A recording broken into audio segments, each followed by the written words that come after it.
Good morning, my artsy friends. Happy Monday morning. Welcome to our regularly scheduled live. My name is Ken Johnson, of course, your thrifty apprentice, and I am excited as usual to be here with another artsy live with you all. So, in today's live, we are concentrating on World Watercolor Month, kicking it off, talking about it, and all those good, great things. And so, we're talking about World Watercolor Month, and we are going to just take an overview look of World Watercolor Month. Now, I'm going to move my tablet that I normally watch the chat on to the screen for just a moment because I want to jump over to the World Watercolor Month website as we introduce this and talk about. All right, so I'm just pulling up worldwatercolormonth.com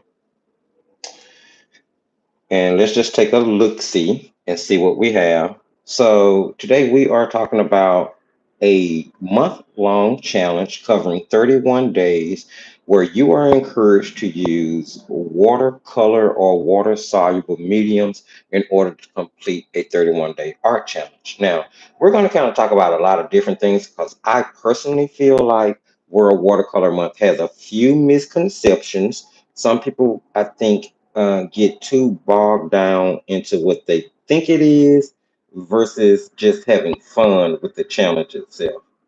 So let me actually pull the chat up on my phone so I can keep up with the chat as I use the tablet to show you guys what I'm talking about.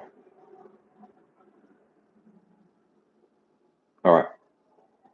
You sent link via DM. Thank you so much for that, Nicole. I appreciate it. Cause I'm gonna oh, it's on Amazon. Okay, I think I'm gonna invest in it, especially if it's a roll, because B paper is good. It is good for the price. All right. So here we have the face of World Watercolor Month. This is going to be kind of an overview. Watercolor Month is a 31-day challenge that is sponsored by Doodle Wash. So you could access this information by simply visiting the Doodle Wash website as well. Okay, so across the screen here, you'll see we're Watercolor Month, July. We're going to have several different tabs, and we're just going to kind of talk about the different things. Let's start with World Watercolor Month itself. So Charlie O'Shield, the creator of Doodle Wash, author of Sketching Stuff books, founded World Watercolor Month in 2016. His own love of the medium led to the creation of a blog and social artist movement dedicated to promoting and connecting the vast community of watercolor artists all over the world. After hosting a few early art challenges celebrating various fun and delightfully obscure holidays, it became apparent that there wasn't an official celebration of the medium we all love. Over 18,000 applications are submitted for official days each year, and only 30 are added to the calendar, so it was a long shot. But the registrars agreed with the cause, and now it's official. July is now and forever World Watercolor Month. I think that is so cool. Absolutely phenomenal. So now you kind of know, if you didn't know, what a quick overview of the history behind World Watercolor Month is. It's a month to inspire people to paint with watercolor, aquarelle, watercolor products, while raising awareness for the importance of art and creativity in the world. And anyone can join the celebration from master watercolorists to artists just starting out with watercolor. Simply tag any art that uses watercolor or gouache when you post on social media with hashtag World Watercolor Month and hashtag World Watercolor Month 2025 during the month of July. Try the ultimate challenge of 31 watercolors in 31 days, or simply post when you can. Let's bag up. Say that again. Hold on. Let's read that again. Try the ultimate challenge of 31 watercolors in 31 days, or simply post when you can. The very first pushback against World Watercolor Month I want to address. You do not have to do all 31 days. That is not the point. The point is to encourage you and to inspire you to grab your medium and create. That's the point. You don't have to necessarily do all 31 days. Optional, try it's just about maintaining a regular art practice and having fun. That's what it's about. Read that part again. It's just about maintaining a regular art practice and having fun. I think so many people, when it comes to this challenge, most of the pushback I hear about this challenge is it's 31 curated prompts. I'm not going to be able to think of anything for the I'm not going to be able to think of anything for the words that they're using. I'm so glad you said that. Now let me address that. Optional daily prompts for the month can be found here. It literally starts out with the word optional. And best of all, you'll be part of raising awareness for art education and helping nurture art and creativity in children across the globe via the International Child Art Foundation, which is the sponsor of this particular year's World Watercolor Month. So, optional daily prompts for monthly. Let's go there. So, here are the actual prompts. I tend to post the prompt for World Watercolor Month across a lot of my social sites. You'll find me posting it on Instagram. I post it here on YouTube in the community section.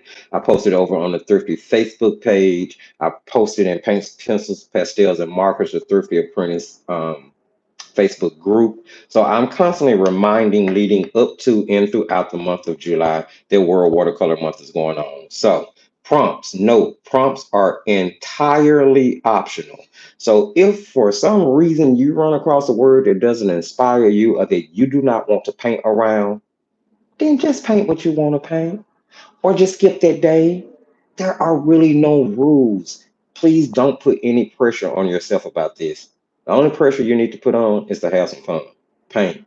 I mean, grab your sketchbook. It doesn't have to be recognizable to anybody. You don't have to share it with anyone else. You don't even have to admit that you're participating in World Watercolor Month. Just get the practice in so that you can grow and become better. 31 days. I want to run through these really, really quick. Radiant, espresso, ripple, fade, lock, hat, melt, tired home turtle, spicy rumble, cavern, stretch, dusty, geo, chair, rigid perform, kitchen street food jacket, group avocado, how, see, drift, weave, submerge, ornate, and tower. I honestly don't see anything that I've run across that would be too challenging. And again, if you see a word that doesn't suit your fancy, then just pick something else to paint. I'll tell you something I do. I will download the picture that has the prompts from the current year. For example, I would download 2025. I'd also download the picture with the prompts from 2024. And then I download the picture with the prompts for 2023. So I basically have the prompt list from 3 years. So if I should happen to run across a word in the list on during 2025, I'm on that day and it doesn't expire me, then let's just say it's the 5th and the word is locked. And I'm like, I don't really feel like okay, nothing is coming to me about law. So I'll pull up 2024's July prompt list and see what day 5 was there. Maybe that word inspired me, or maybe day 5 from 2023 will inspire me, or maybe I'll just look out the window and paint what I see across the street. At the end of the day, it's really just about getting in the practice. All right. So looking for some additional inspiration, this year artist ambassador Diane Aton, Aton has put her own twist on the optional prompts. To help you dive in, she's created a free one-page instructional sheet and a two-page prompt sheet to inspire you all month long or whenever you choose to jump in and paint. Let's see what that is.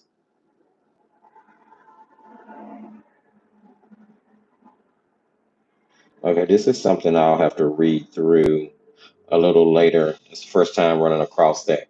But anywho, so let's jump back over and let's hit this first tab, which is shop. Now that we kind of have an idea of the history of World Watercolor Month, we kind of have an idea of what it is, what you would actually be doing, what the challenge is, what the prompts presented in the challenge is. You can also purchase merchandise surrounding World Watercolor Month that supports the Children's Art Foundation that we mentioned earlier.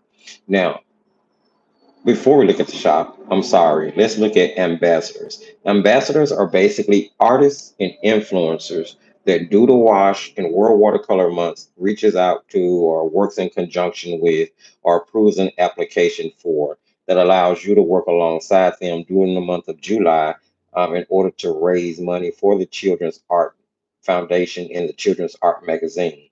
And when you know it, one of the ambassadors from this year. She was also one last year, and I think she may have been an ambassador the year before.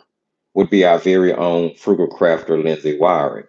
Now, Lindsay Wyrick has been teaching art for over 2 decades. I'm just kind of reading this synopsis. She has reached thousands of students of all ages through her classes and workshops. Lindsay operates the popular blog and YouTube channel, The Frugal Crafter, with over 500,000 subscribers, where she publishes new paintings, card making, and craft tutorials each week.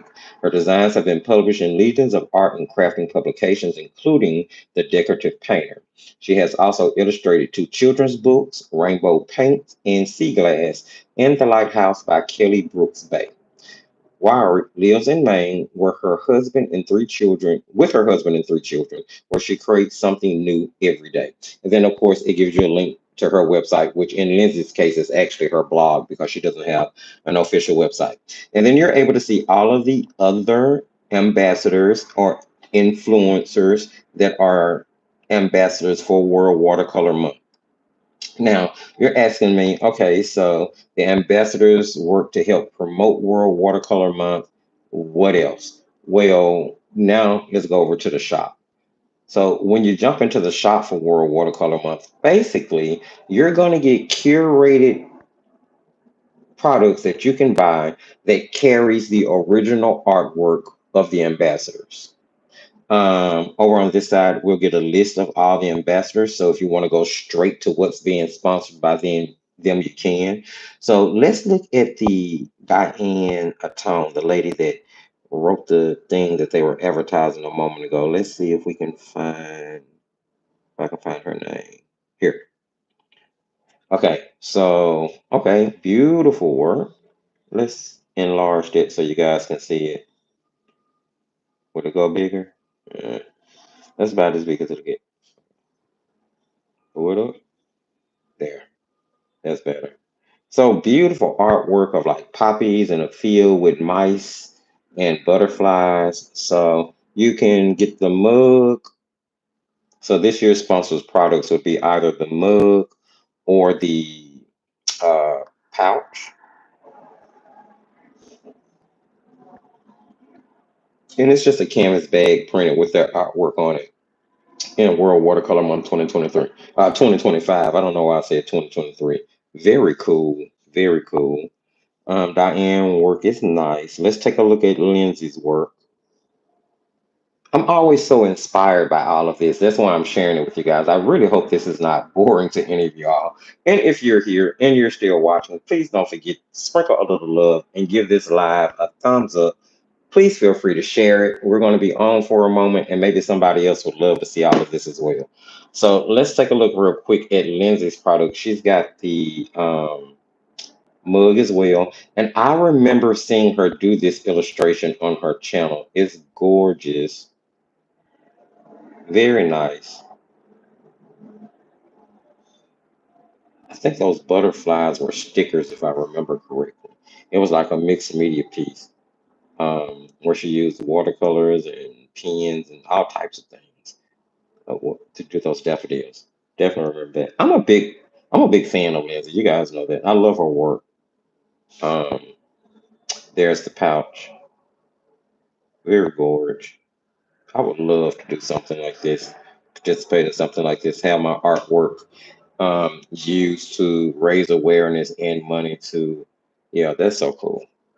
All right. So then there's the gallery, which I'm assuming is going to show you tagged things from Doodle Wash and things that are tagged with the World Watercolor Month 2025 things. There is giveaways, July 2025 giveaways and winners. So click here to enter now. Giveaway going on for World Watercolor Month is Daniel Smith, George Pilates, Master Artist Watercolor Sets, $135 value. Enter for a chance to win two Master Artist Watercolor Sets from Daniel Smith. Each set includes 6 colors. Artist set number one has quinacridone gold, cerulean blue, green, apate genuine, apate genuine, um, Enderthrone Blue, Mayan Orange, and Moon Glow. And artist set two has Aussie Red Gold. Ooh, yeah, look at that word. Piemontite Genuine. I probably butchered that. Fire Scarlet, Lunar Blue, Bloodstone Genuine, and Cascade Green. And you can click here to enter. I'm definitely going to be entering that. There's the Honamule watercolor book set and two watercolor books, $126 value. You can enter for a chance to win this prize bundle from Honamule. It includes one bookmark painting set with one Honamule bookmark pad, three Schmincke watercolors, one Da Vinci watercolor brush, synthetic brush, and two 100% cotton Deco Edge watercolor book portraits and landscape. Each book is 250 GMs, cold press, surface size, 30 sheets, so 60 sheets. So you're going to get two sketchbooks, one landscape, one portrait, a bookmark pad, three Schmincke paints, which is a red, yellow, and blue. So basically a mixing set and a brush. That's not a bad giveaway either. And then there's the Holbein giveaway. Holbein Artist Granulating Watercolor 6 set flower, value $60. Enter to win a chance. Um, Enter for a chance to win a set of the new Holbein Artist Granulating Watercolors. This set is called Flower and contains 6 5 milliliter colors. Colors include Trumpet Vine Red, Cherry Blossom Pink, Mimosa Yellow. I like these names. Jade Vine Blue and Clematis Violet. And Equinox Green Gray.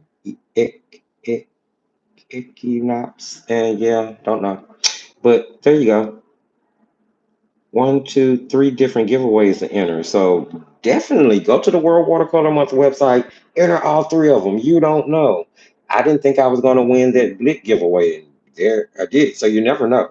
You can also go to search the prompts out. It'll go take you directly to the prompt page again if you need to. And if you scroll all the way down to the bottom of that page, you'll see where I pull the prompt list for World Watercolor Month from the previous years. So it'll give you from 2025, and then the previous years will be 2024, ranging all the way back to 2017 when it first started. So the prompt list from each year is listed there. So you can just choose if one of these words doesn't inspire you. Go down there and choose something. Or I don't know, ask Chat GPT to suggest something. Just paint. That's the whole point. And is that it? Sponsors. Also, we also want to talk about the sponsors. They have several different sponsors, and I like to take a look every year to see who is, because I know these companies also kind of donate to the foundation itself. So there's Ampersand, De La Rowney, Daniel Smith, Da Vinci, Faber Castell, Honamule, Holbein, Legion, Core, St. Cuthbert's Mill, Cuthbert's Mill, in Windsor and Newton. It's pretty robust sponsorships there. Then you got your FAQs. You're going to have your abouts. And then you can also click the link that'll take you directly to Doodle Wash, which is the sponsoring website itself, where you can get much more information on World Watercolor Month, and just the overall Doodle Wash philosophy and ideal. Now, just so you'll know, outside of World Watercolor Month, Doodle Wash releases a prompt list every month. So you can always go there to find inspirations. If you're ever stuck, if you're ever in a rut, if you never know, okay, I need an ideal, you can always go to the Doodle Wash website, pull one of their hit challenges, pull one of their prompts from the month or from the previous challenge archive. You can find whatever month you want to paint from and just pull inspiration. Very, very cool. I use them all the time, all the time. All right. So that is kind of a look into World Watercolor Month and all of its background and all of those good things. And now we are going to jump into talking about how I'm going to be approaching World Watercolor Month, how I'm going to tackle it, give you guys some ideas, hopefully, to just kind of help take some of the pressure off any anxiety you may be having about facing 31 words to paint around. First of all, let's look at my ideals for how you can break down these 31 days of painting.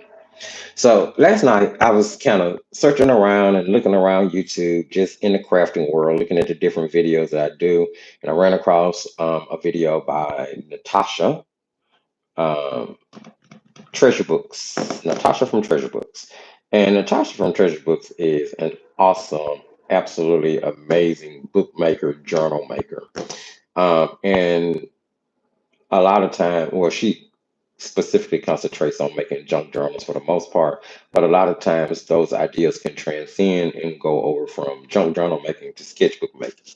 Now, why am I telling you this? I'm telling you this because afterwards I started to work on um, a sketchbook, and then it hit me. So, what if a person is intimidated by having 31 days to face, and instead they broke those 31 days down into quarter chunks, okay, or into half chunks? So, instead of having a sketchbook that you're looking at to tackle that has 68, 70 pages, is thick, is big, is intimidating, you got 31 constant paintings to do. Why not grab a sketchbook that only has, like, say, oh, I don't know, 16 pages in it?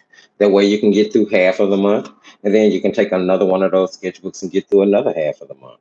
Or maybe your sketchbook only has 12 pages in it, so you can do 12 here and 12 there, or maybe it's only 5 pages, so you do 5 days, and you don't feel so intimidated because you don't feel like you're quite doing 31. You grab your another sketchbook, you do 5 more days. So, kind of break it up into chunks. Maybe that's a better way to approach it.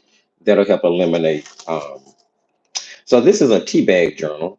Basically, I haven't put any paper in it. I'm just showing you guys the jacket. But the idea behind this is to only have like 12 to 15 sheets of paper in it, to make two of them, and to use those two journals to tackle World Watercolor Month. Basically, just making sure that I don't take on too much at one time, or at least I'm trying to fool my brain into thinking that I don't take on too much at one time. Second idea.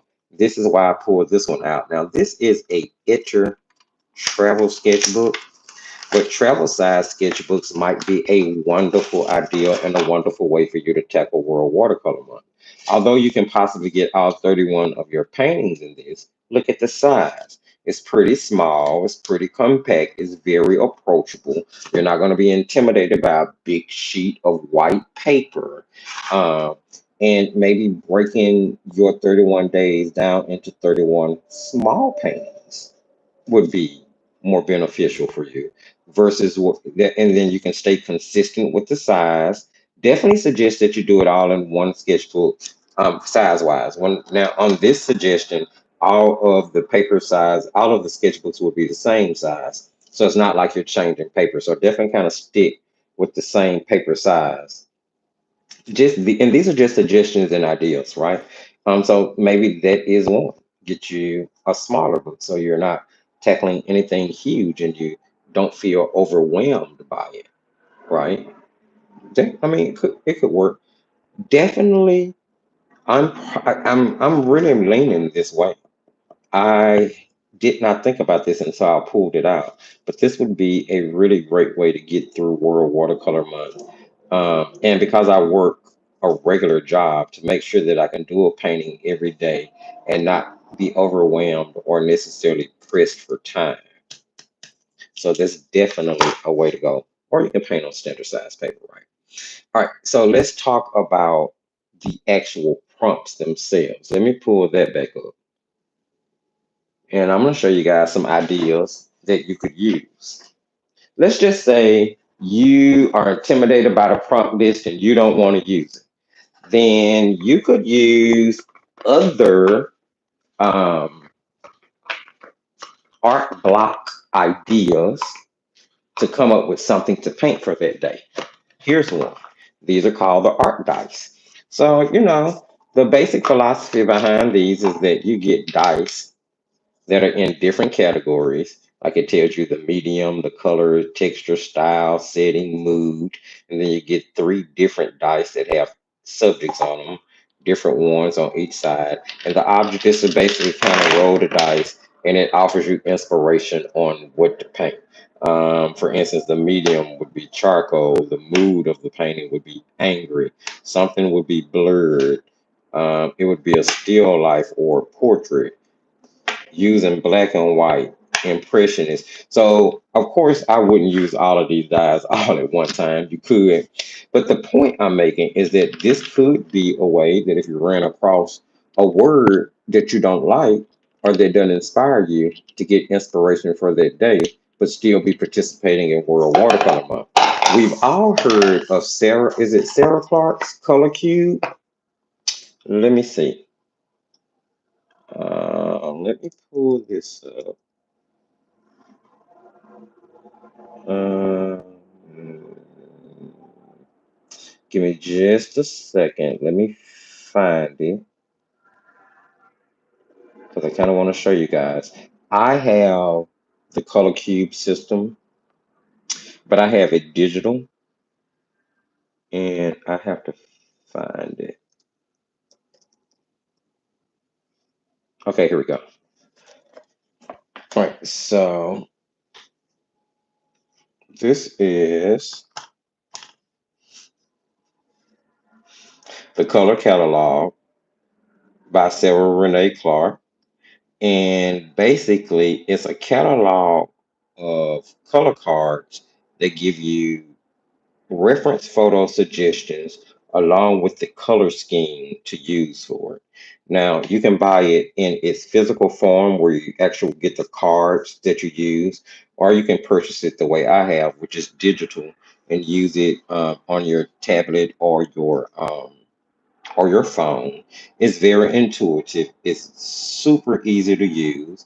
You have when you get the digital download, it goes to your file section of your particular device and it operates just like the website would. So, like for instance, if I wanted to look for inspiration, I could do it by color, I could browse by keywords, I could browse by collections, or I could simply go through it, each one of one by one. It comes in two volumes. This particular one that we're looking at is volume one, and then it also has volume two, which gives you another half of a catalog with completely different reference photos and completely different color schemes. So, very useful tool. Let's just see. Let's browse by color. Let's say we wanted to, I don't know, we want to paint something using apricot. Why not? So then it's going to bring up all of the items inside the Color Cube catalog that has apricot in the overall suggested color palette. So let's see, let's look at here, this one, 432. And then you'll get a reference photo. There's what looks to be a man holding grapes in his hand. It gives you the color palette or the suggested color palette. Of course, you can paint in whatever color you want. And I say this all the time. What's most important is knowing your values and how to put your values into effect the right way versus the color that you're using. But very beautiful. It gives you keywords. The keywords will be fruit, food, or people. And then the color scheme here is apricot, cool gray, dark blue, and black, which is actually a gorgeous color scheme. And then it even breaks it down into RGB numbers and CMYK numbers for you as well. So very useful tool. So this could be another way to navigate getting through World Watercolor Month without using the prompt list at all if you didn't want to. You know what I'm saying? You don't necessarily have to.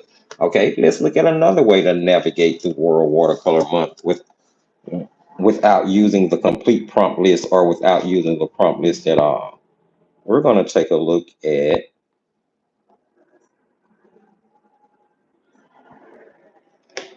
Unsplash. We're taking a look at Unsplash. We're taking a look at Unsplash because Unsplash is a free photo reference site where you can look at reference photos, share them, and use them for your creation without being worried about copyright infringement. Now, there are several of these sites out there. You can Google them, Unsplash, Paint My Photo, which I think changed their name to something else. And with Paint My Photo, I think what you have to join their website and you have to tag the artist in the work you do.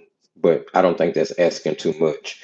But this is Unsplash. You don't necessarily have to join this website, but I definitely suggest that you do. That way you can hit the download button to save whatever picture you're using there for, as a reference photo. But the point that I'm making here is that you can go to sites like this where you have royalty-free pictures that you can grab you inspiration from and paint whatever you want. You might say, okay, I'm going to paint 31 days doing world. Oh, no, I'm only going to paint 10 of the 31 days. And I'm going to spread it out and I'm going to do 2 or 3 paintings a week over the 31 days. That's your prerogative. The point, I mean, the great thing is that you're choosing to participate and you're choosing to get in that extra practice. So then you decide, okay, you know what? I'm not painting from the prompt list at all. I'm going to do my own thing. Go for it. Go for it. You can use sites like this to find photos to paint. Here, let's look up I like landscapes. I'm just gonna type in landscape and hit search, and I'm just gonna get photo after photo after photo. Just hit load more when you get to the end, and it'll continue to just feed you all of these beautiful landscape pictures that you can use for inspiration.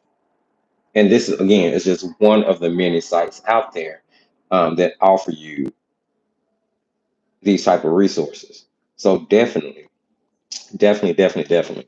take advantage of it. So don't be overwhelmed. Don't be quote on. Don't ever be scared. Don't ever be scared. It is so much more approachable than most people give it credit for.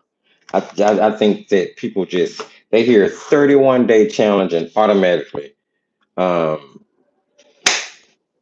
clinch. Just, oh my God, I can't. Yes, you can. Absolutely, you can. Okay, so we should probably paint something since we're talking about World Watercolor Month. And we should probably paint using watercolor or gouache. Um, Hi, Carol. Welcome to the live, friend. Let's see. What do we want to do? We're going to do a quick, we're going to make it quick because I don't want to keep you too much longer. I know we're somewhere in between an hour and a half that we've been on. Okay, so I'm going to tell you guys, I've actually already started World Watercolor Month. I have. Um, the first prompt came out in that Sennelier La Petite Aquarelle review. The first prompt is Radiant. And for that, I painted some flamingos on the beach with the sun radiating. And see, I'm already showing you where watercolor works. So I probably by the time we get through all of July, knowing me, looking at a flip through of World Watercolor Month is going to be pretty redundant. So this is day one. This was painted with the Sennelier. It was just some flamingos. And what I'm doing with World Watercolor Month, something that you guys may want to take into consideration as a suggestion, is that I'm also using it as a classroom for myself. So throughout World Watercolor Month, I have 2 objectives that I want to do. I want to try to take the prompts in some way and somehow incorporate either birds into the painting because I've been working on a series of birds and I want to become more proficient in being able to paint them and to get them painted quicker, which was the reason I tackled painting flamingos in this painting. And I also am looking at tackling wood in certain paintings throughout World Watercolor Month. So this was day one. Now I'm going to go ahead and you guys a sneak peek at what's coming out in this Wednesday's pre-recorded release. This Wednesday will be day 2 of July, and the prompt for day 2 is espresso. So it's in a different sketchbook. Let's talk about why. When I initially purchased this, I purchased this to do all of World Watercolor Month in. I did not realize at the time that it was a mixed media paper. I thought it was New York Central regular paper, and the only thing I'd experienced from them up into this sketchbook was 100% cotton paper. Well, this I think is definitely a mixed media paper. It just doesn't perform like their other paper, and I did not want. I don't know. I don't want to. It didn't. This one didn't come out bad, and maybe it's just like a much thinner paper, maybe somewhere around 117 pounds, and it might not be as sized as their 100% cotton paper is. I just could feel a difference, but it holds color saturation beautifully. But I wasn't sure whether I wanted to try to tackle all of World Watercolor Month in just this. So I pulled out some older sketchbooks that I knew I needed to use up the paper in. And so for this Wednesday's pre-recorded release, there's going to be the prompt espresso, and this is going to be the painting that's painted in this Wednesday's pre-recorded release. So definitely go ahead and subscribe if you haven't subscribed. Hit that notification bell so that you'll know when this video drops on Wednesday morning at 10 a.m. Central Daylight Time. Absolutely. All right. So that's day 2, espresso. And here is where I started to tackle wood. I want to tackle different types of wood. The woods I normally paint are kind of brownish or maybe grayish. So here I kind of went for a red wood. I want to kind of do tables that are made from like birch wood and cedar and really pull in the different characteristics of those particular type of woods so that as you look from painting to painting, although you're looking at wood in each painting, you're able to tell the difference between each one. They don't all look like the same or samey. So those are kind of the goals I've given myself for World Watercolor Month as I approach this. I just see this as such a spectacular way to possibly grow. Now, as we've been going through this video, I've pulled out this sketchbook, and now I'm thinking to myself, is this the sketchbook that I want to use for the rest of World Watercolor Month? Mainly because this paper has this sketchbook has serious sizing issue. Serious.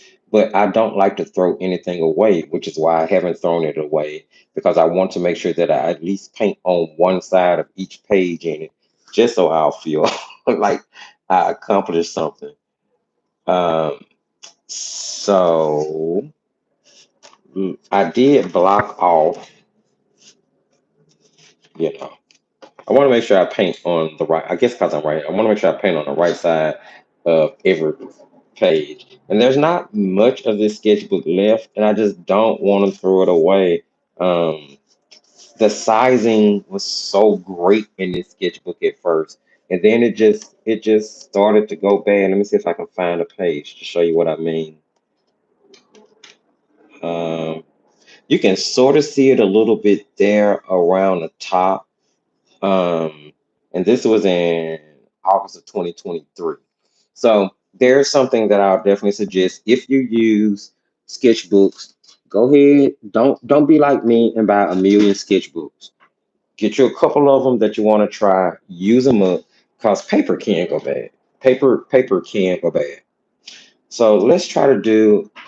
Want to do something quick. I don't think I want to paint this big, but I really kind of want to tackle a prompt for World Watercolor Month. And the next prompt in line is Ripple, if I'm not mistaken. Yeah.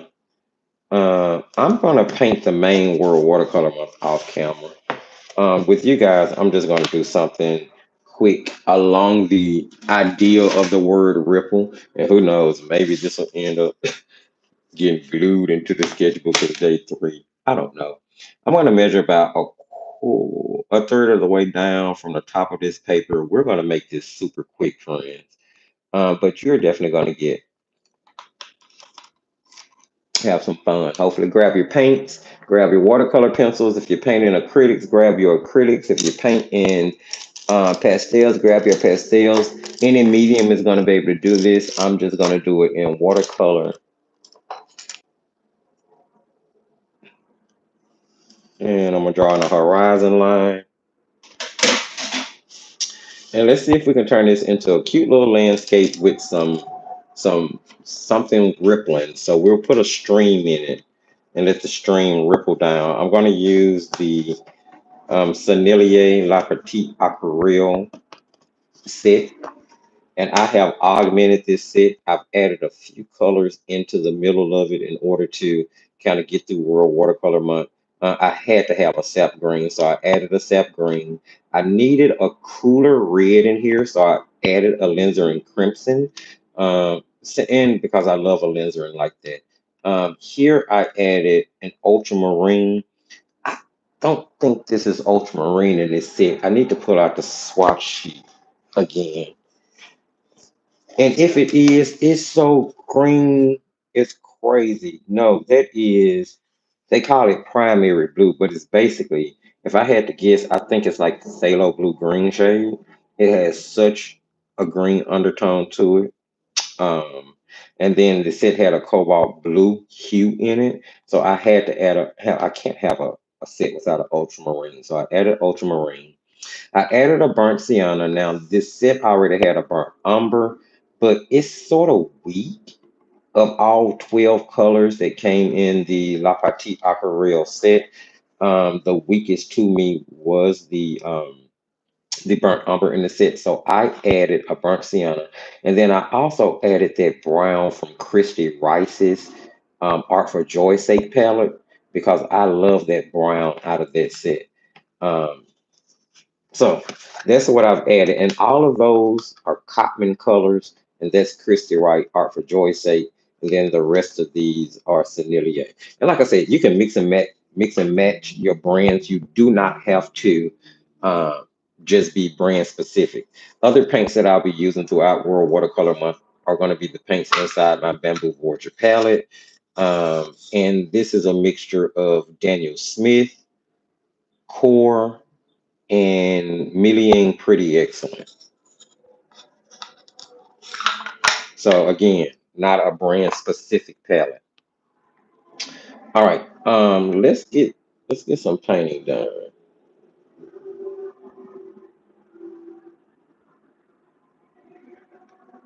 Give me just a second. I'm closing out a bunch of stuff in the background of my tablet so I can reopen the chat in hopes that it'll catch up.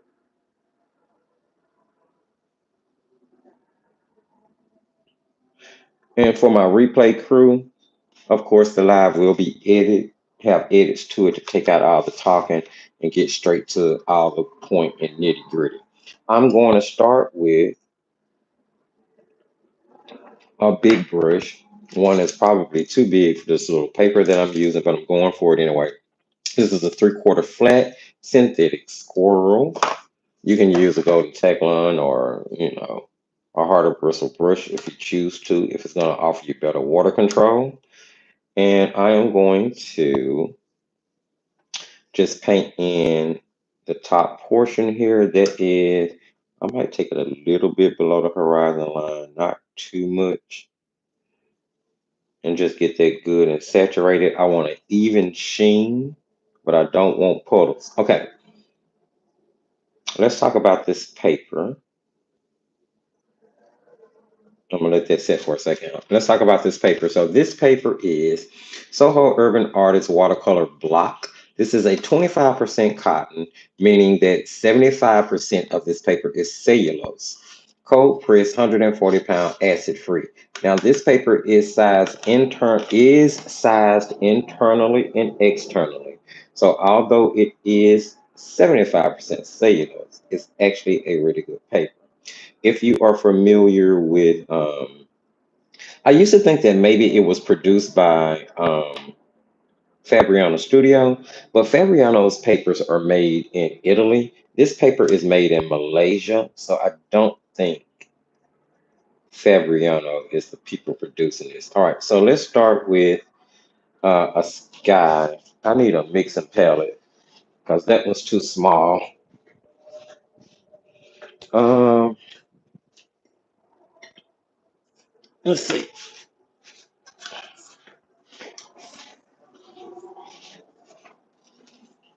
Get my ride or die palette.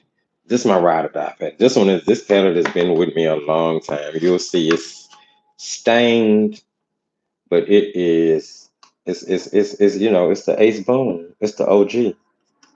All right, let's start with cerulean blue hue. I want to keep the background pretty light. So let's get some cerulean. And we're going to be thinking about perspective as we're doing this. We're building a scene and we're going to be building it from back to front, keeping in mind that based on the rules of a landscape and based on the rule of perspective and distance, the things that you put or that you want further back on your paper are going to literally go further towards the top of your paper, and they're going to be lighter in value so that as you build forward or down on your paper and increase your saturation and value, you make the things in your midground and foreground look closer to you and the things in your background look farther away from you because they are lighter. Now, some people may already know what I just said, but I always approach every video as if though somebody brand new to watercolor may be listening. So if you feel that I say something that you already know, just take it with grace, charge it to my head, not my heart, and know that I'm saying it because it may help someone else. I'm also going to mix a little ultramarine blue into that, just to give it a little bit more, I don't know, earthiness. And then I'm gonna make sure, is it still wet? Let me re-wet it just a little bit because I do want it wet. We are going to be doing some on paper blending.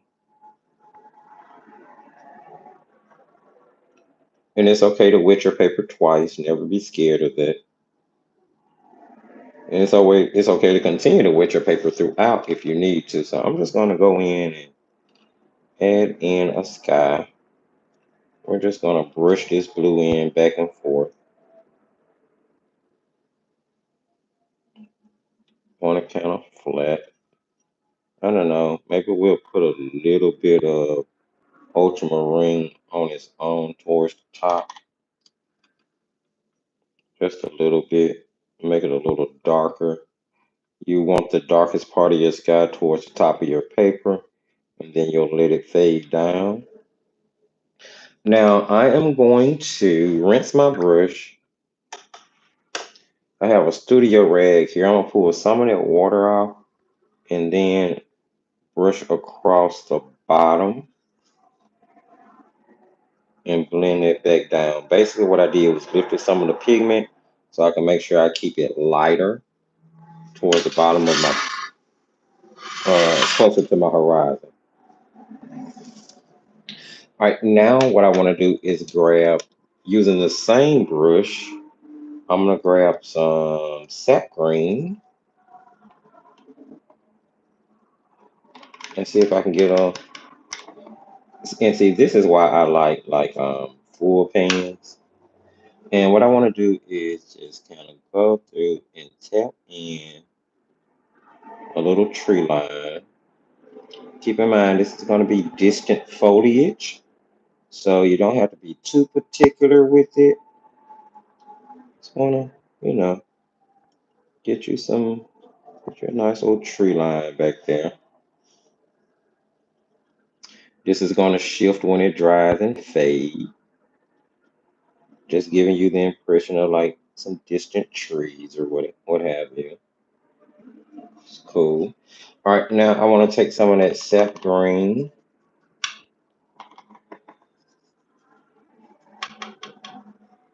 and actually get some water in it. This brush is so big, it's just so it's holding everything in a brush. And then I'm gonna mix some ultramarine into that. And I want to try to get this done while my paper is still wet. So I'm gonna mix ultramarine into that to get some darker sap green here, and then I'm just gonna go in and here and there, throw a shadow tree or what have you, just to add some depth back there. Okay. Don't need too much. Let it do its thing. It's wet. It's gonna spread. It's gonna look like pine trees. It's gonna look like deciduous trees. You know, the brain is gonna pick up on it and do all of the work there. Now I want to kind of want to put in a stream. We want to put in a stream because the whole point of this is ripple. And see, like I said earlier, you watch. I'm not probably not gonna repaint this prompt. I'm just gonna have World Watercolor Month paintings spread out everywhere, no doubt. All right, I'm gonna grab some of that cerulean that I was using. I'm gonna mix it with some more ultramarine just to, you know, give the color a little more body. And I want to put in a stream. Let's see. Adding water because I want to keep it light for right now. I'd rather have things too light because I can add saturation. It's easier to add saturation than to take it away sometimes. So I want my stream to kind of start, I don't know. I'm gonna try not to touch that horizon. Let's see. Because I want this land over here to be kind of flat. And or at least appear flat on that side. And this is just a stream running through it. This is not like a major river or fairway. This is just a stream where we're going to be able to see ripples. That way we're bringing forward the prompt. I started that small in the back, keep in mind. Anything further away from you is going to appear smaller. Anything moving towards the foreground is going to get bigger. So I literally increase the size of my strokes as I hold my flat brush horizontal. Now, I've told a lot of people this before. When it comes to painting landscapes, especially putting in the midground and the foreground, painting water, adding in your land or your grass, I love flat brushes because they make the work so easy. All right. Now we got that little light water stream in there. We need to add in, let's grab some burnt sienna. We're gonna start putting in some land here. We're just gonna use straight burnt sienna for right now. We can always go back and add shadows to make everything seem everything later. And I just want to like indicate that this stream is actually very shallow and kind of running over land here.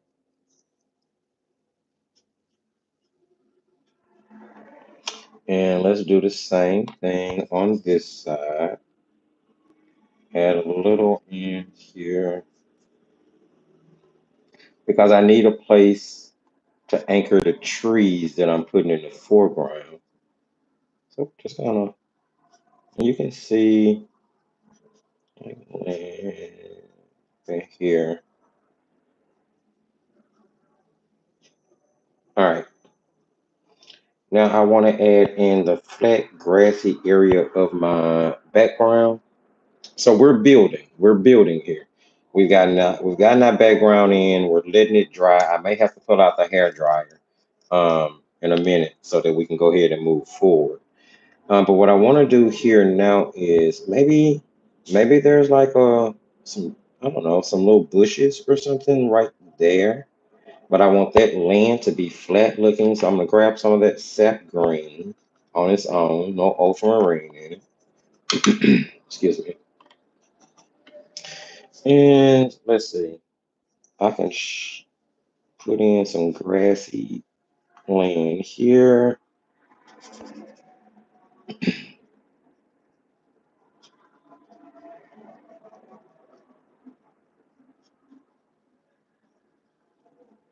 Okay.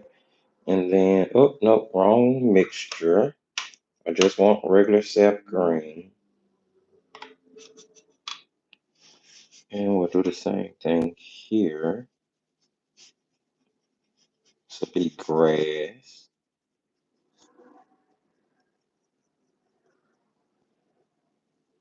And we'll let that grass run there so you can see that that stream really does break up.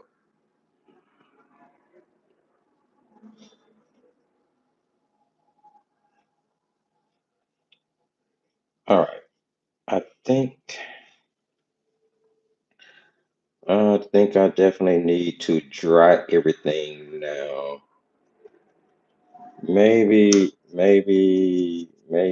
before I do, we can put in a few indication of some rocks. That way we'll have the lighter layer down already. And I'm just gonna go with a pre-made gray here. I'm gonna go with this Payne's gray that's already in this set. Add some, and let's see. Uh, be a tree here, to be a tree here. So maybe we've got a pretty big rock right here in front.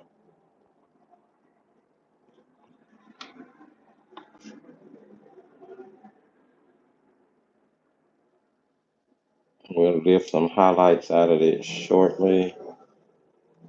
Another one here.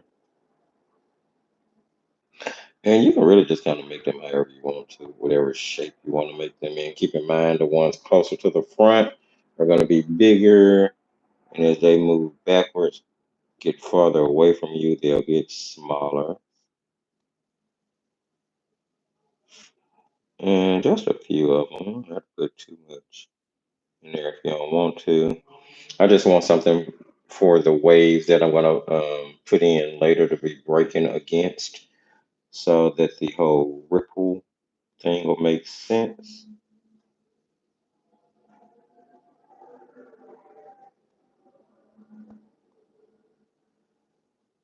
I just use the corner of my brush to chisel out the shape of those rocks.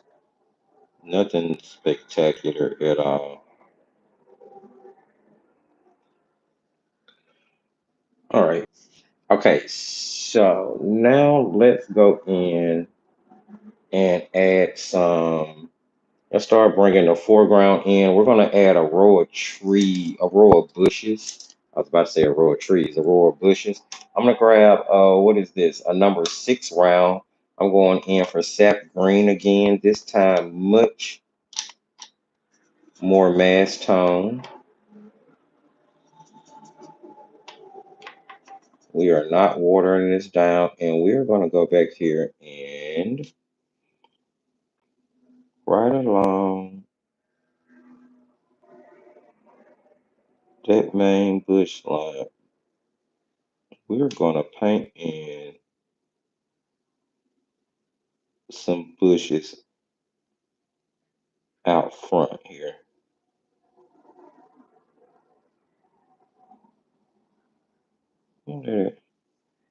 Yeah, I like those. We'll paint some bushes in out front here. Let's put some over here. We're keeping that color saturated. You can dip directly into your sap green and bring it over to your paper. If you notice, we got color harmony going on here because we have not changed the colors that we're using. Yeah, yeah, like so. Now I'm going to mix in some ultramarine.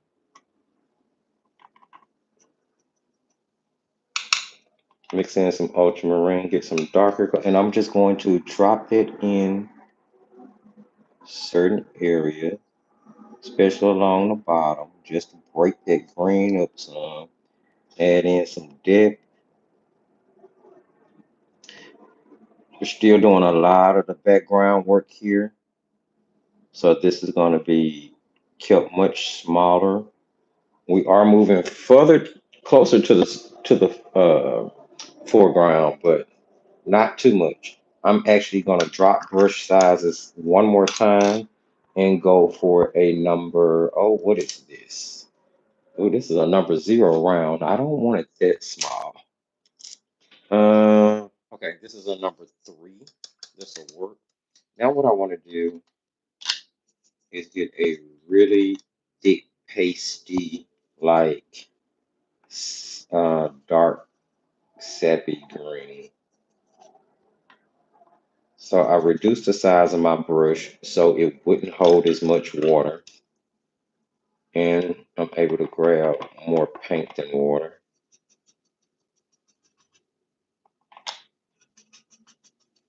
All right, and then let's take that and let's raise a tree.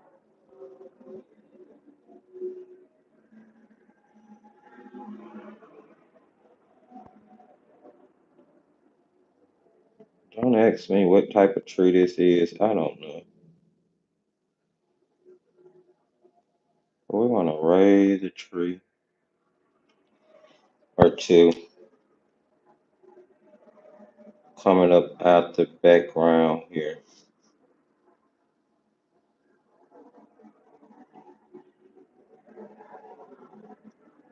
Put in a little something I recognize.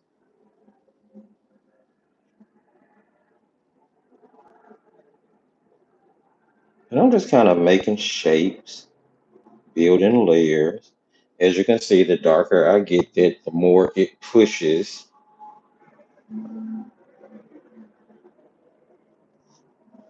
the previous layers back.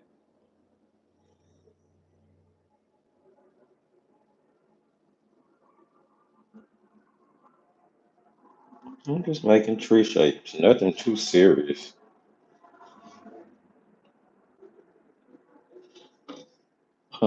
Let's see, do I want one? Yeah, I want one over here in this corner. Let's make him a little bit taller.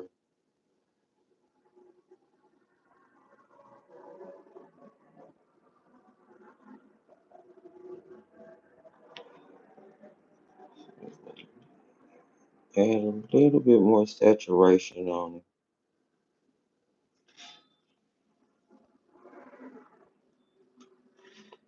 Okay. Um, he's lonely though. He can't just be by himself.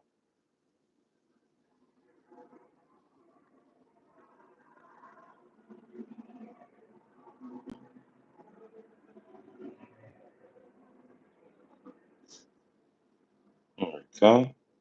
And I'm just working those in behind the tree line, behind the bushes anyway. All right. Now I want to add some saturation to. Do I kind of feel like I need something here? Maybe a big tree. I don't know. I'm gonna think that through because we are gonna have other stuff covering it. So maybe not. All right. Let's add in some saturation for our water so we can start bringing in the ripples.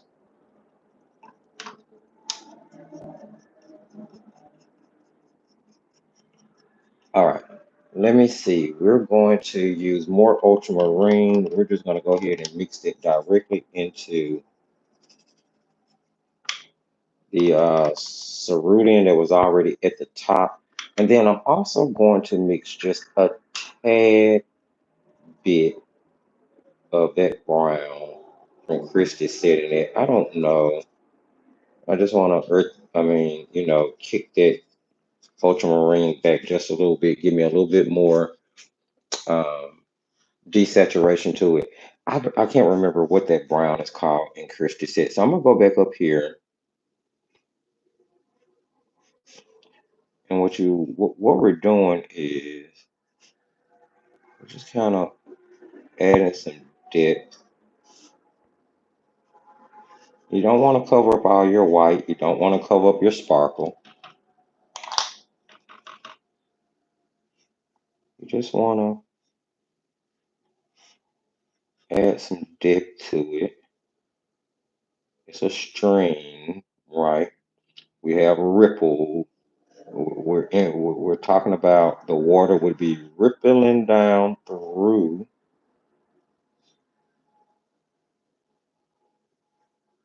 wouldn't it? Yeah, of course it would.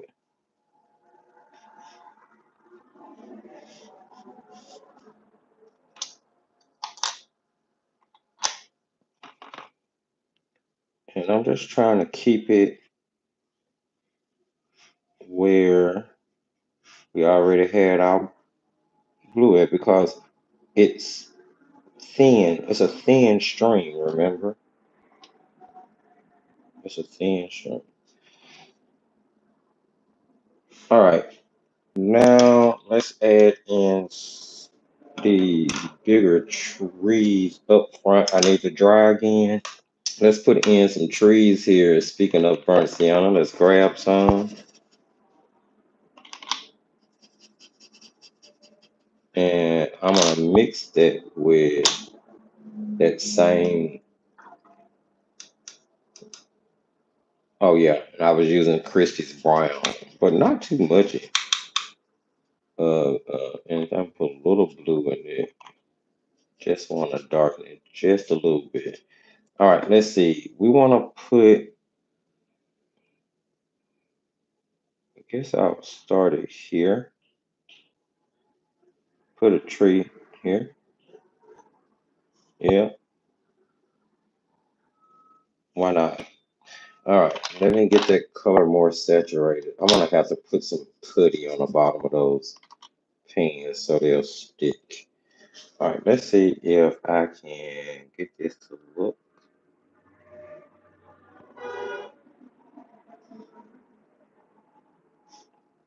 And I'm not being too careful with this. This is not something you need to concern yourself with. Like I said, this is just a really quick painting. We're gonna put some foliage on top of it. This is just to give you a general idea of how to build a landscape and to give you an idea of what you could do with a prompt.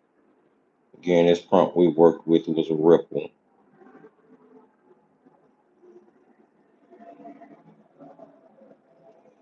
Run that off the paper. I'm gonna grab some of that same brown, mix it, that brown out of Christie's. I'm gonna call it burnt umber. And oh yeah, paint's gray. We did. Okay, so maybe we use a little bit more than three colors. I've been using a little Payne's gray here and there too. I'm gonna grab that, and we're gonna say that the sun is coming. Why not? This way we'll shadow this side of the tree. I'll bring that shadow across the bottom. Now I'm gonna move pretty quick with this, and I'm gonna show you why in just a second. Shadow the back of that tree. We'll shadow the V areas in there on this end. All right. Now I'm going to really quickly grab a cut up piece of credit card. And I'm gonna come in here and just add scrapes to that branch to give it some wood texture.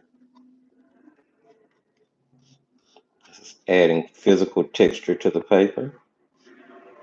It's gonna help it stand out a little bit more. All right. And yeah, that might not look like the best tree in the world, but we're gonna cover it with foliage. It doesn't matter. Do not stress about this painting. This was not meant to, this was supposed to be something fun. Let's see, we'll put another one over here.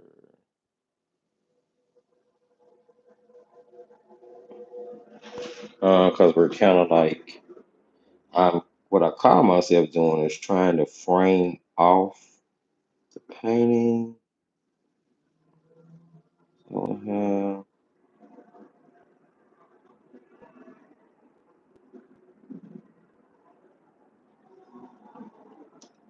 just craziness going on. Because that's what I'm doing, drawing, painting craziness right now. You know, trees come in all different shapes and craziness. So I'm just letting my imagination go wild. Just trying to keep the general shape of the tree.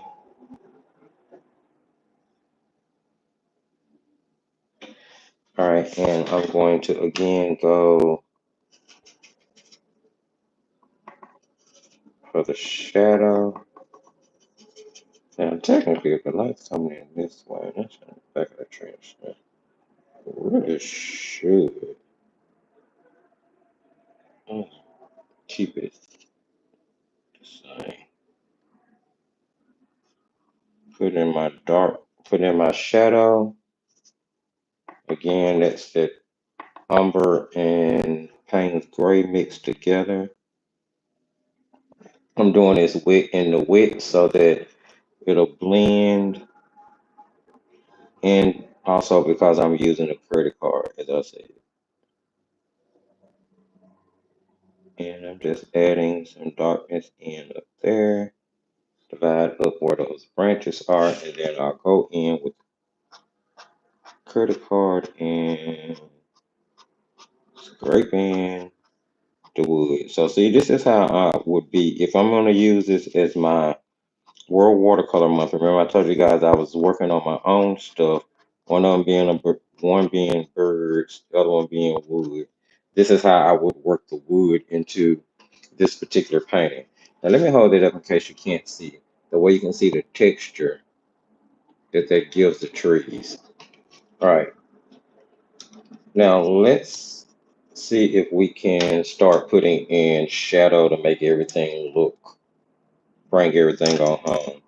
And then we'll put in some foliage on those trees to kind of frame everything in.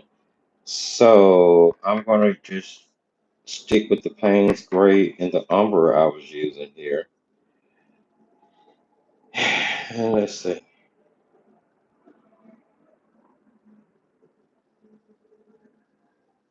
And I'm just increasing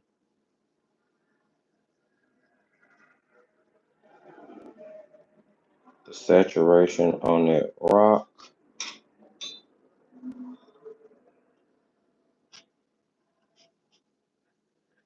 Another one where, you know, the credit card scraper can really help with texture on your rocks. Don't be scared to use it. It adds really unique texture.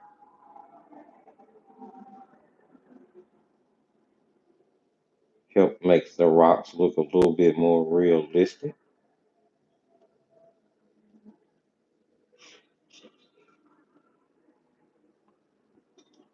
And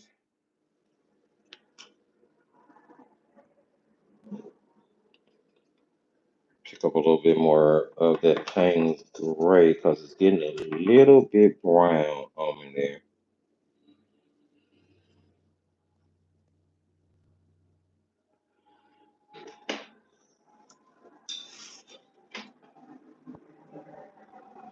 And that credit card scraper just to add some texture to those rocks.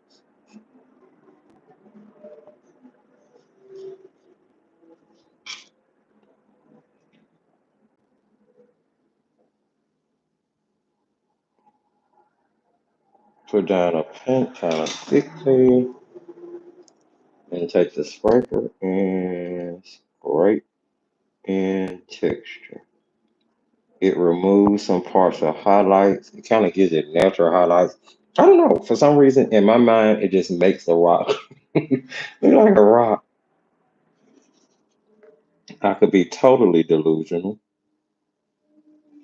It wouldn't be the first time somebody has told me I'm delusional in my lifetime.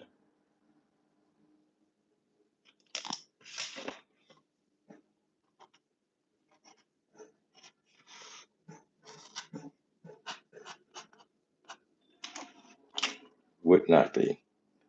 I'm not being too particular about this. At this point, I'm really just having fun.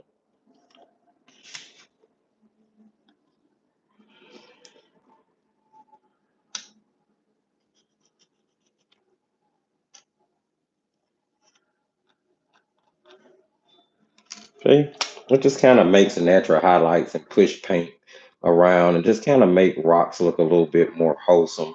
Let's go ahead and put some shadow under those. We're bringing this on to a close. Let's add some shadow in under those rocks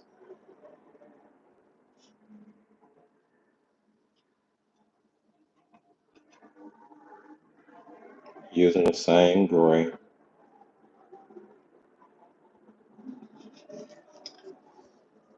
And then the tree, let's see, so sun coming this way. This tree would, the shadow would this way.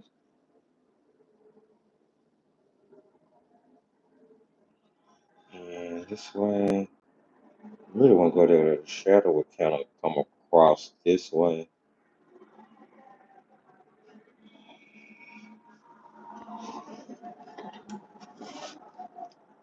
Now, if you need more crispness with your shadows, definitely, dry your paper.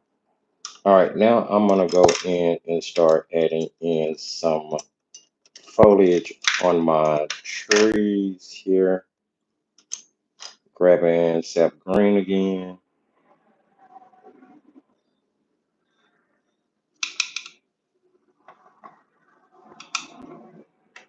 And I don't want to introduce a new color. I haven't really used any yellow in this.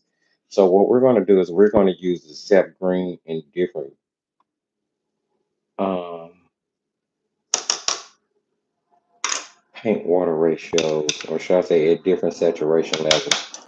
So I'm going to start off with a more watered down sap green. And it's not going to show as much as it should at first.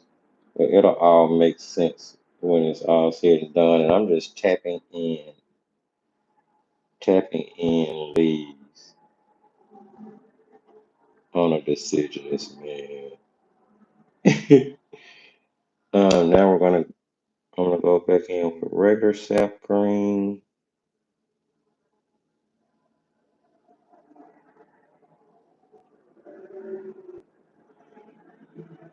It's gonna spread out because of the other one you put down.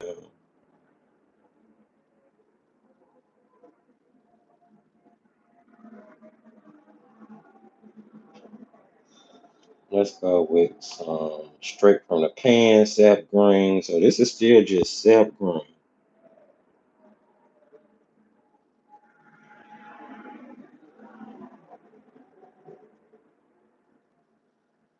I'm just using the tip of my brush to just tap down, just trying to emulate leaves,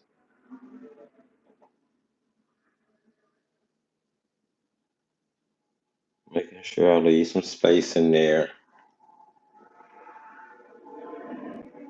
Let's go ahead and grab some of that darker sap mixture we had, where we had the sap green and the ultramarine blue. Uh, Try not to put it, I don't know, like maybe skim milk. And we're gonna put a few of those in here and there. Again, the paint is gonna blend on the paper because it's still wet. We're just letting it do its thing. We're not disturbing it, not trying to force it to do anything. Just dropping that paint into that wet wash and just letting it. It's kind of creating leaves on itself. I'm really just using the point of the brush and just tapping down. I told you it would kind of feel itself in, right?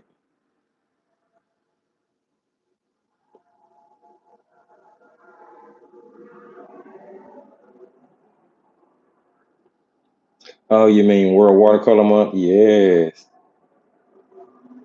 Yes, it's a very charitable organization, association. Very much so. I love it.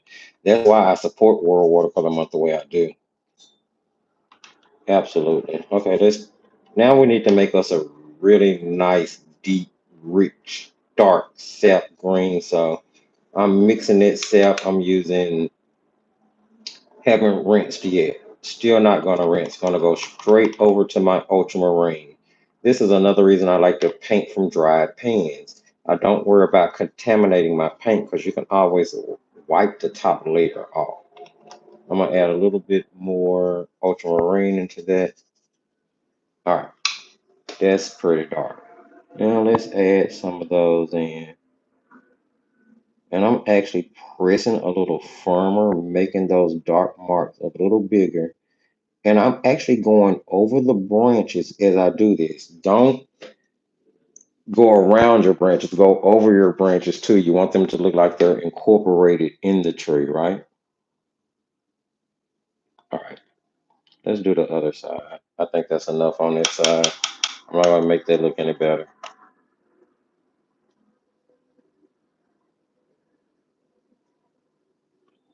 Let's see.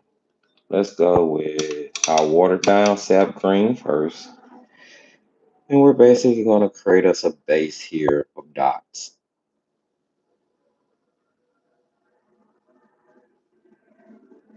Those dots are gonna go over the branches, around the branches. I'm creating a shape, but I'm being sure to keep in mind that I'm gonna want to see through areas.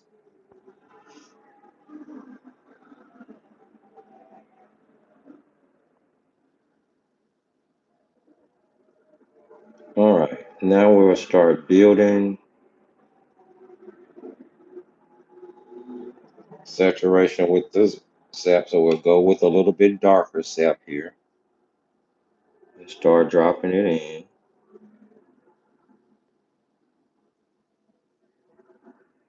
I'm aiming for the wet areas that I see so that that paint will spread out. I just want to make you think that their tree is a tree. It don't have to be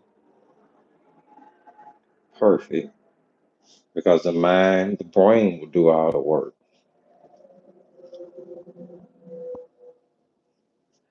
Technically, this painting is sort of a mess. Did not turn. I had to see it yet, but I kept thinking to myself, I'm not bringing this painting back. I'm gonna bring this painting back. That's why I'm not gonna say it's not turning out the way I intended for it to. But I do think that you definitely get the gist of the whole landscape aesthetic. Definitely get the gist of how to make it work for yourself. Background, midground, foreground, values. I'm going with just straight from the pen, sap here.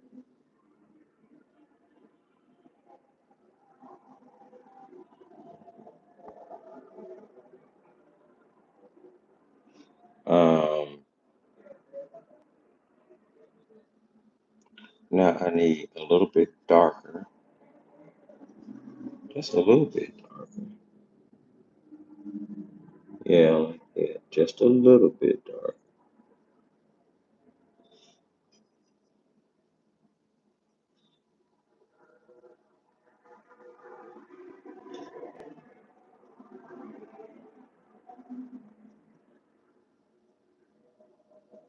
All right, now a lot darker.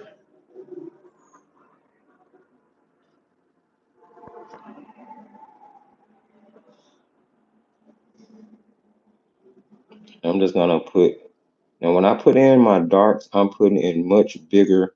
I'm like, because at first when I was putting in the regular, I'm using just the tip of the brush.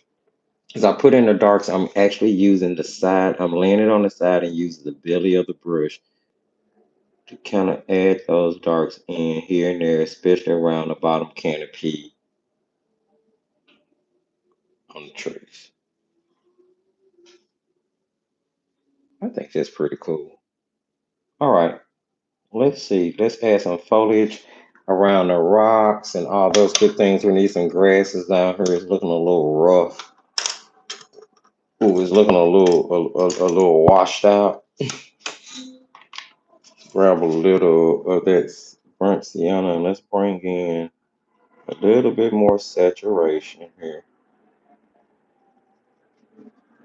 It was looking a little washed out to me. So see if we can unwash it.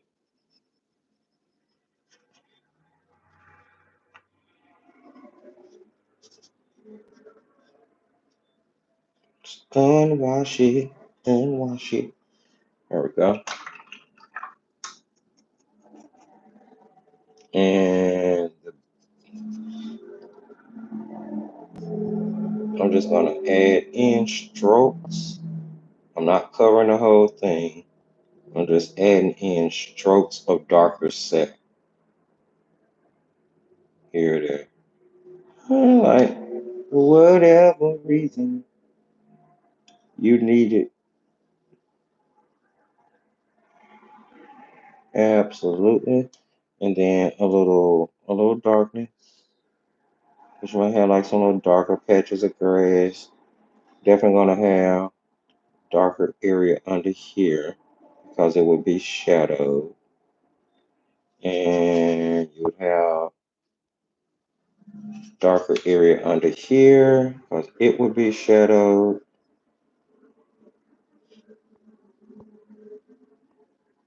Not too bad.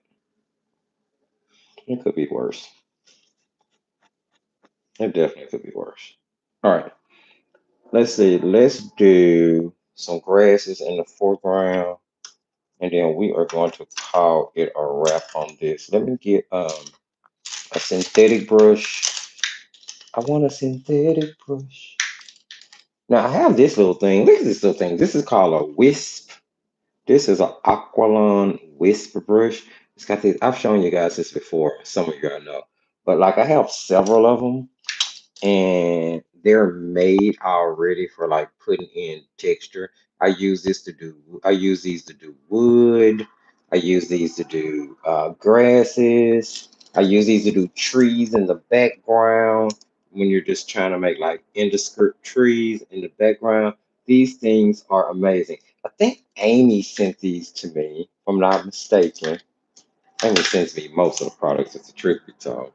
Um, so yeah, there was 4 or 5 of them, different sizes. I find them really, really handy. I really, really like these brushes. And then you can also flip the back of it out, flip it over on the bottom, and use that bottom side to do the same type of detail you would do with like a credit card scraper if you don't have one. So you kind of got a very useful tool with this whole brush itself. So let's see if we can put some grasses in. So once again, we're working with our sap green. But we kind of want concentrated color here. All right. So let's see. We could probably have a couple of grasses here coming up from around a tree. Oh, look at that. Look how quick those grasses are, man. Look at that. Look at that. Look at that. Look at that. That's amazing, man. I love this brush.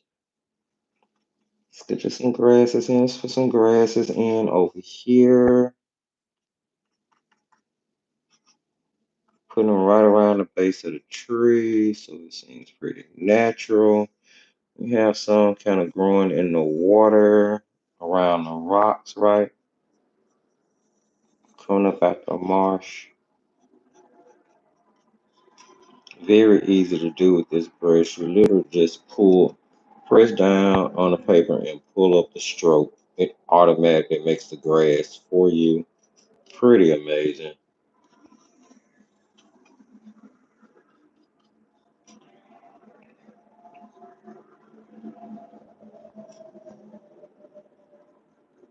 Couple grasses back here. You know, couple around this front one. Because you just would have like all these little grasses vying to live around this little water that's flowing through, absolutely would. And let's just cover this. I mean, because maybe this one has like these really thick grasses right here on the front, kind of growing up all around it.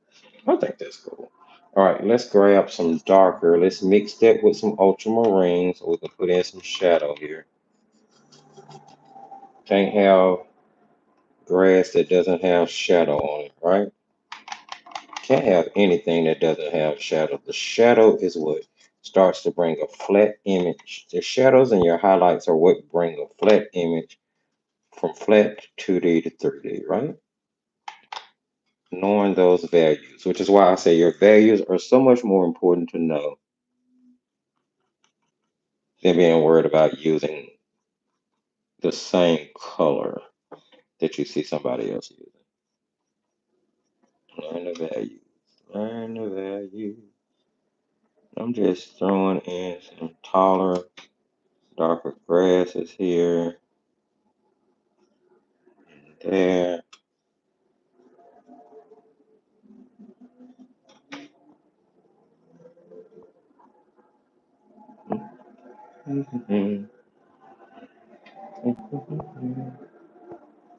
Okay, I don't think I went overboard with the grasses.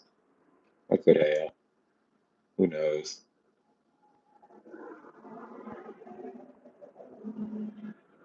Yeah, could have went overboard a little bit with the grasses there, but that's cute. Okay, let's add a little bit of highlight to this, and then it's a done.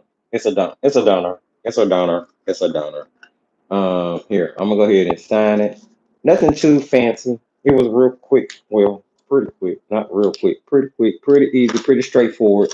Beginner level painting. So that everybody watching can feel pretty cool. I'm gonna sign it. Um, what is this month? It's still 695, right? I mean 625. It's still 625. All right.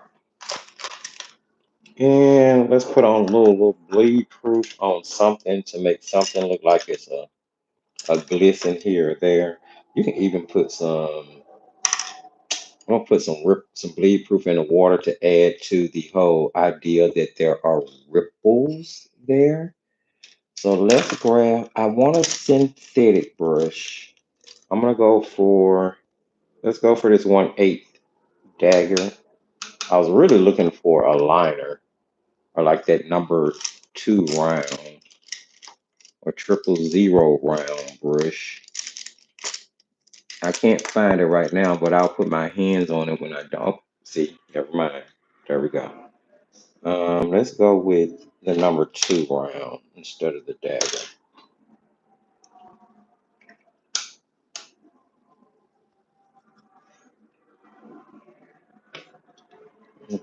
And for my highlights, I use bleed proof.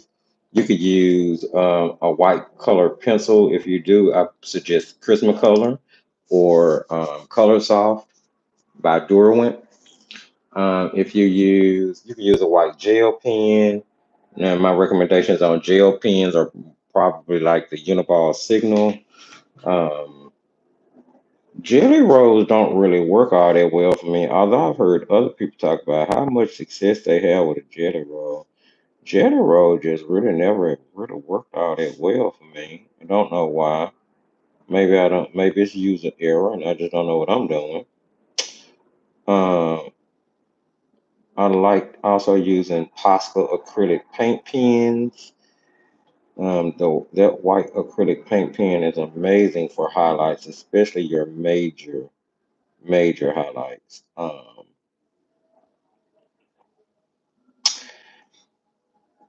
But my favorite is what I'm using now, the proof white. It's gonna probably always be my fave as far as for maybe there's some highlights on those branches where the light is hitting through it. Um, Same thing here. Maybe some of those branches are kind of illuminated at the part where there's no, I don't know. I'm just trying stuff. I'm doing something there. And let's add some ripples or some a little bit more. I'm gonna, I'm not using a flat brush, which I normally use to do no matter what I'm doing with water. I normally use a flat brush, even if it comes to highlights. But I'm gonna see if I can keep my brush straight up and down, and I'm just adding little strokes. Because we used left the white of our paper, it's not going to make too big of a deal, but just in case the viewer's eye catch it the right way, it'll look like it's this. All right, there you have it, friends. There's a cute little illustration that literally shows you distance. And it took in prompt 3 for World Watercolor Month, which is Ripple. So I'm not sure if I'm going to repaint it. This may serve as day three's illustration. I don't think it came out that bad. Thank you guys so much for joining me. Hopefully you gave this a try. If you happen to be jumping in now and you did not get a chance to experience the live paint along, don't worry. As soon as the video finishes processing, it will have edits done, and hopefully no later than tomorrow evening, the live replay will be available where you will be able to kind of go through with all of the background and chit chat being cut out and just really kind of concentrating on the meat of the live, which was the introduction of World Watercolor Month, talking about some things that could alleviate any pressure you may have about facing a ongoing art challenge, and then kind of pulling one of the words from the 2025 prompt list and painting today. And I did use Ripple. And the more I look at what I did today, the more I look at what's here, I think I am just going to use this for day 3. So I did day 1 in one journal, day 2 in one journal, and day 3 was done on a paper pad. And I am going to figure out how to bring all of this into one place for the eventual walkthrough that we'll have at the end of World Watercolor Month. Do stay tuned for the pre-recorded release video that's going to be dropping this Wednesday.